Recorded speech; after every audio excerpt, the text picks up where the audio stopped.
নমস্কার, টিডি exam Challenger YouTube চ্যানেলে তোমাদের সকলকে স্বাগত জানাই।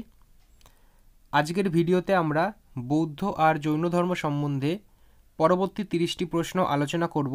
এর আগে পার্ট 1 প্রকাশ করা হয়েছে, আজকে সেই পর্বের পার্ট 2। প্রথম প্রশ্ন, কার শাসনকালে ভারতে জৈন ধর্মের প্রসার ঘটেছিল? হর্ষবর্ধন, চন্দ্রগুপ্ত মৌর্য, সমুদ্রগুপ্ত নাকি চন্দ্রগুপ্ত বিক্রমাদিত্য? এই প্রশ্নের সঠিক অ্যান্সার হবে চন্দ্রগুপ্ত মৌর্য, অপশান বি সঠিক অ্যান্সার। পরবর্তী প্রশ্ন, প্রাচীন ভারতের কোন বিখ্যাত শাসক তার জীবনের শেষ ভাগে জৈন ধর্ম গ্রহণ করেছিল? চন্দ্রগুপ্ত বিক্রমাদিত্য, সমুদ্রগুপ্ত, হর্ষবর্ধন নাকি চন্দ্রগুপ্ত মৌর্য? এই প্রশ্নের সঠিক অ্যান্সার হবে চন্দ্রগুপ্ত মৌর্য। পরবর্তী প্রশ্ন, প্রথম বৌদ্ধ মহাসভা এটি অনুষ্ঠিত হয়েছিল কোথায়? উজ্জয়িনী, পাটালিপুত্র, রাজগৃহ নাকি কাশ্মীর? এই প্রশ্নের সঠিক অ্যান্সার প্রথম বৌদ্ধ মহাসভা রাজগৃহে অনুষ্ঠিত হয়েছিল, অপশান সি সঠিক অ্যান্সার। পরবর্তী প্রশ্ন, কোন বিষয়ের ওপর মতান্তরের জন্য জৈন ধর্মে দিগম্বর ও শ্বেতাম্বরের মধ্যে পার্থক্য রয়েছে? চারটে অপশান দেখো, এর ভেতর সঠিক অ্যান্সার হবে পোশাক পরিধান করা। এই মতান্তরের জন্য দিগম্বর আর শ্বেতাম্বর এর মধ্যে পার্থক্য তৈরি হয়েছিল।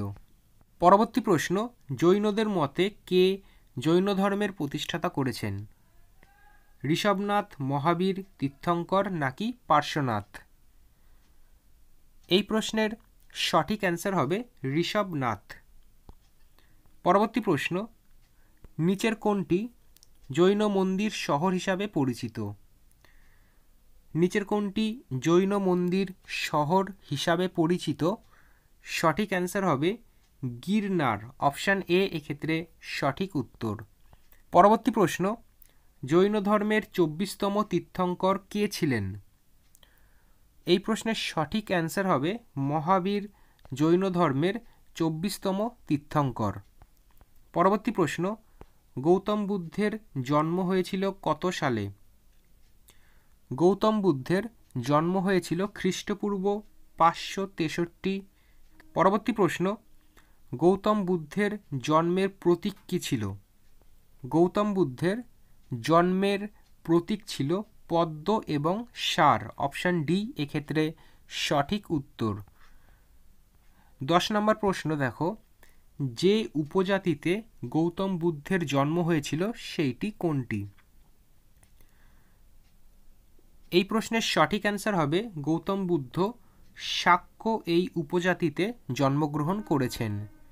পরবর্তী প্রশ্ন দেখো, গৌতম বুদ্ধ তার প্রথম সারমন এটি কোথায় দিয়েছিলেন? পাটালিপুত্র, লুম্বিনী, সারনাথ নাকি রাজগৃহ?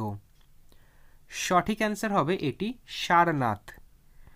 12 নম্বর প্রশ্ন, যিনি তৃতীয় বৌদ্ধ পরিষদের সভাপতি ছিলেন তিনি কে?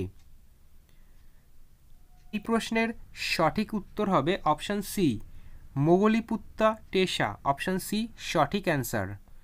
পরবর্তী প্রশ্ন, গৌতম বুদ্ধ কত বছর বয়সে জ্ঞান লাভ করেছেন?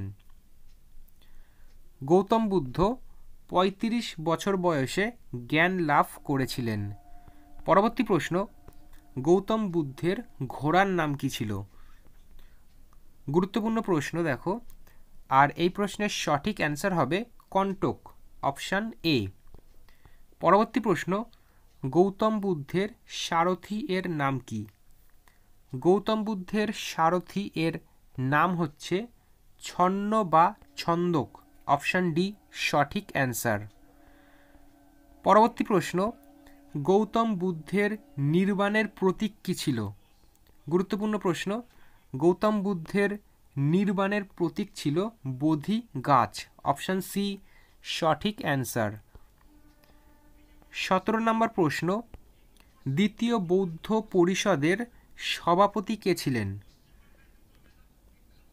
এই প্রশ্নের সঠিক অ্যান্সার হবে সবাকামী দ্বিতীয় বৌদ্ধ পরিষদের সভাপতি?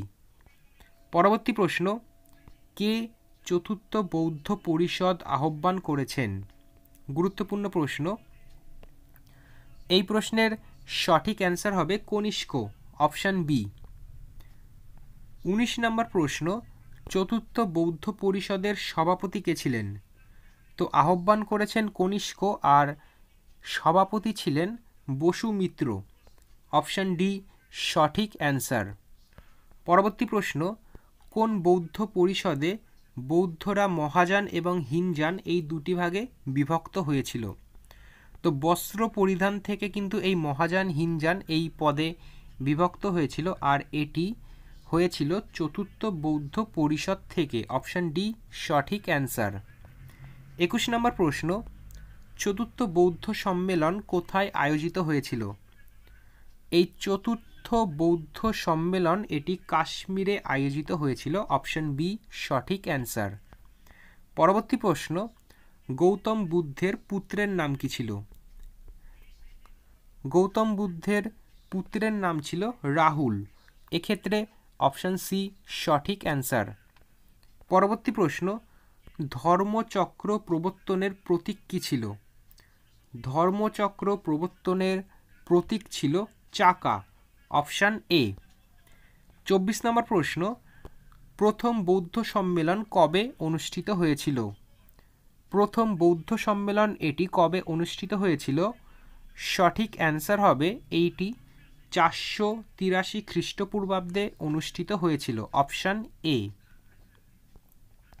পরবর্তী প্রশ্ন, দ্বিতীয় বৌদ্ধ সম্মেলন কবে অনুষ্ঠিত হয়েছিল? দ্বিতীয় বৌদ্ধ সম্মেলন এটি অনুষ্ঠিত হয়েছিল 383 খ্রিস্টপূর্বাব্দে, অপশান ডি সঠিক অ্যান্সার। 26 দাগের প্রশ্ন, সর্বশেষ তীর্থঙ্করের নাম কি ছিল? সর্বশেষ তীর্থঙ্করের নাম কি ছিল? সঠিক অ্যান্সার হবে মহাবীর। পরবর্তী প্রশ্ন, দ্বাদশ অঙ্গে কার প্রচারিত ধর্মমত বর্ণিত আছে? বুদ্ধ, মহাবীর, ঋষভনাথ নাকি শঙ্করাচার্য? এই প্রশ্নের সঠিক অ্যান্সার হবে দ্বাদশ অঙ্গে এটি মহাবীরের ধর্মমত বর্ণিত রয়েছে। পরবর্তী প্রশ্ন, কার প্রচেষ্টায় বৌদ্ধ ধর্ম একটি বিশ্বব্যাপী ধর্মে পরিণত হয়েছিল? ভীষণ গুরুত্বপূর্ণ প্রশ্ন। এই প্রশ্নের সঠিক অ্যান্সার হবে অশোকের প্রচেষ্টায় এটি সম্ভব হয়েছিল। 29 দাগের প্রশ্ন দেখো, জৈন তীর্থঙ্করদের জীবনী পাওয়া যায় কোন গ্রন্থ থেকে? গুরুত্বপূর্ণ প্রশ্ন। এই প্রশ্নের সঠিক অ্যান্সার হবে কল্পসূত্র থেকে এদের জীবনী সম্বন্ধে আমরা জানতে পারি। আজকের এই পর্বের শেষ প্রশ্ন, মহাবীর এর মৃত্যু কোথায় হয়েছিল? মহাবীরের মৃত্যু এটি হয়েছিল পাবাপুরীতে, এক্ষেত্রে অপশান বি সঠিক অ্যান্সার। তো আজকের এই পর্বে 30টি প্রশ্ন আলোচনা করা হলো, এবং এর আগের পর্বে যেটা প্রথম পর্ব ছিল সেখানে আরও 30টি প্রশ্ন আলোচনা করা হয়েছে। তো টোটাল এই বৌদ্ধ আর জৈন ধর্ম থেকে কিন্তু 60টি প্রশ্ন আলোচনা করা হলো। তো আজকের মতো এইটুকুনি, আবার দেখা হবে পরবর্তী ভিডিওতে।